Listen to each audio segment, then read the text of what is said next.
नमस्कार। देश की तमाम फटाफट खबरों में आपका स्वागत है। खबरों के लिए आपसे निवेदन कि यदि आपने हमारे चैनल को सब्सक्राइब नहीं किया तो कृपया करके आपके अपने चैनल को सब्सक्राइब कर लें।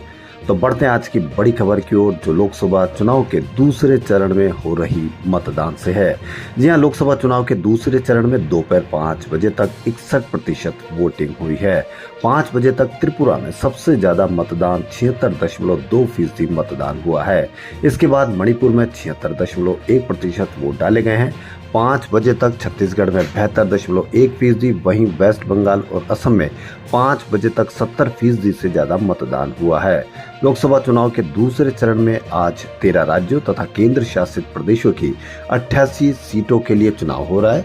18वीं लोकसभा के चुनाव के लिए सेकंड फेज की 13 राज्यों और केंद्र शासित प्रदेशों की 88 सीटों पर वोटिंग का समय शाम 6 बजे खत्म हो गया।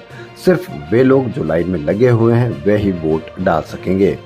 5 बजे तक त्रिपुरा में सबसे ज्यादा 76.6, महाराष्ट्र, बिहार, उत्तर प्रदेश में सबसे कम 53% के आसपास मतदान हुआ। प्रधानमंत्री मोदी ने कहा कि राजद और कांग्रेस वाले इंडी गठबंधन को ना संविधान और ना लोकतंत्र की परवाह है। ये लोग वही हैं जिन्होंने दशकों तक बैलेट पेपर के बहाने लोगों का हक छीना। ये लोग मतदान केंद्र और बैलेट पेपर लूट लेते थे। गरीबों को वोट डालने के लिए बिहार में लोग घरों से बाहर नहीं निकलने देते थे। दलितों, पिछड़ों को डंडे के जोर पर घर से निकलने पर रोकते थे। अब तक ईवीएम की ताकत देश को मिली, उनमें से बर्दाश्त नहीं हो रहा है। ये ईवीएम को बंद करने का खेल खेल रहे हैं। पीएम ने आगे कहा कि इन्होंने जनता के मन में संदेह पैदा करने का पाप किया है। सर्वोच्च न्यायालय ने इन्हें आज गहरा झटका दिया है और इनके सारे सपने चूर चूर हो गए हैं। न्यायालय ने साफ साफ कह दिया कि बैलेट पेपर का पुराना दौर वापस लौट कर नहीं आएगा। उन्होंने इंडी गठबंधन वालों से देश से माफी मांगने के लिए भी कहा।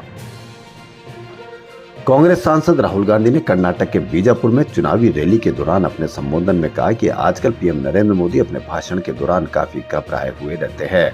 शायद कुछ दिनों में स्टेज पर उनके आंसू भी निकल जाए। राहुल ने कहा कि पीएम मोदी ने पिछले 10 साल में गरीबों से सिर्फ पैसा छीना है। उन्होंने सिर्फ 20-25 लोगों को अरबपति बनाया है। इन अरबपतियों के पास उतना धन है जितना 70 करोड़ हिंदुस्तानियों के पास है।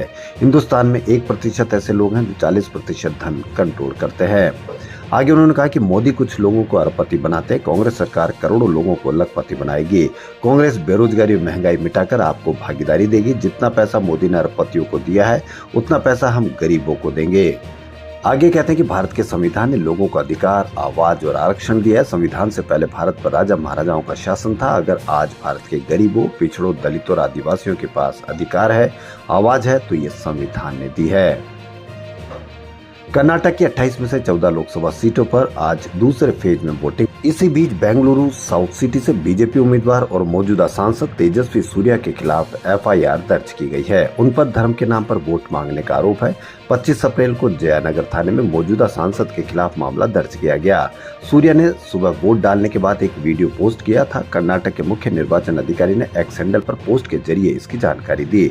उन्होंने लिखा कि सांसद और बेंगलुरु साउथ से बीजेपी उम्मीदवार तेजस्वी सूर्या के खिलाफ 25 अप्रैल 2024 को जयनगर थाने में धारा 123(3) के तहत केस दर्ज किया गया है। आरोप है कि उन्होंने सोशल मीडिया पर एक वीडियो शेयर किया और धर्म के नाम पर जनता से वोट की अपील की। दिल्ली के मुख्यमंत्री अरविंद केजरीवाल की पत्नी सुनीता केजरीवाल लोकसभा चुनाव में आम आदमी पार्टी के लिए चुनाव प्रचार करेगी। पार्टी के वरिष्ठ नेता आतिशी ने शुक्रवार को इस बात का ऐलान किया। आतिशी ने बताया कि वह शनिवार को पूर्वी दिल्ली लोकसभा सीट पर एक रोड शो करने के साथ अपने चुनाव प्रचार अभियान की शुरुआत करेगी। दिल्ली सरकार में मंत्री आतिशी ने यहाँ एक संवाददाता सम्मेलन को संबोधित करते हुए कहा कि सुनीता केजरीवाल दिल्ली की जनता से आम आदमी पार्टी के लिए मत और आशीर्वाद मांगेगी। आतिशी ने कहा कि वह दिल्ली, पंजाब, गुजरात और हरियाणा में पार्टी के लिए चुनाव प्रचार करेगी। वह शनिवार को पूर्वी दिल्ली में अपना पहला रोड शो करेगी और रविवार को पश्चिमी दिल्ली में एक और रोड शो करेगी। दिल्ली के राउज एवेन्यू कोर्ट ने भारतीय कुश्ती संघ के पूर्व अध्यक्ष और भाजपा सांसद ब्रजभूषण शरद सिंह की याचिका खारिज कर दी। ब्रजभूषण शरद सिंह ने महिला पहलवानों के यौन उत्पीड़नों के आरोपों की दोबारा जांच कराने की मांग की थी। कोर्ट अब 7 मई को आरोप तय करेगी। ब्रजभूषण ने दावा किया था कि घटना के दिन 7 सितंबर 2022 को वह दिल्ली में नहीं थे, इसलिए इन आरोपों की दोबारा जांच की जाए। उन्होंने आरोप लगाने वाली पहलवानों की CDR कॉल डिटेल रिपोर्ट की कॉपी भी मांगी है। दिल्ली पुलिस ने इस मामले में जून 2023 को ब्रजभूषण के खिलाफ चार्जशीट दायर की थी। यौन शोषण मामले में पहली बार 18 जनवरी 2023 को रेसलर बजरंग पूनिया, साक्षी मलिक, विनेश फोगाट समेत 30 से ज्यादा पहलवानों ने दिल्ली के जंतर मंतर पर प्रदर्शन भी किया था। पहलवानों के आरोपों को लेकर ब्रजभूषण ने कहा था कि दिल्ली पुलिस ने 7 सितंबर को मेरे ऊपर यौन उत्पीड़न का आरोप लगाते हुए चार्जशीट दाखिल की थी, वह पूरी तरह से निराधार है। प्रधानमंत्री नरेंद्र मोदी पर 6 साल के लिए चुनावी बैन लगाने की मांग को लेकर दिल्ली हाई कोर्ट में याचिका लगाई गई है। कोर्ट इस याचिका को सोमवार 29 अप्रैल को सुनवाई करेगा। याचिकाकर्ता एडवोकेट आनंद एस जोंधले ने आरोप लगाया कि पीएम नरेंद्र मोदी ने आचार संहिता का उल्लंघन किया है। जोंधले ने 15 अप्रैल को अपनी याचिका में कहा था कि पीएम मोदी भगवान और मंदिरों के नाम पर लोगों से वोट मांग रहे। उन्होंने कहा कि पीएम ने 9 अप्रैल को यूपी के पीलीभीत में अपने भाषण के दौरान हिंदू देवी देवताओं, सिख देवताओं और उनके पूजा स्थलों के नाम पर वोट मांगे। इसी स्पीच को एडवोकेट ने याचिका का आधार बनाया है।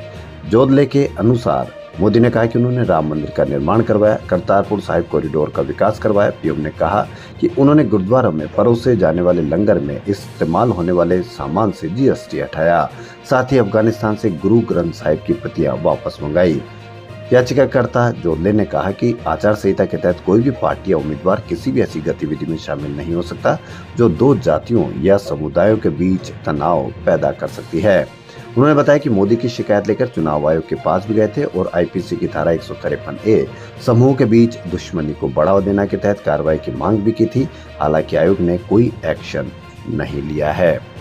खबरों में फिलहाल इतना ही। यदि आपको हमारा चैनल पसंद आए तो लाइक, सब्सक्राइब और शेयर अवश्य करें। धन्यवाद।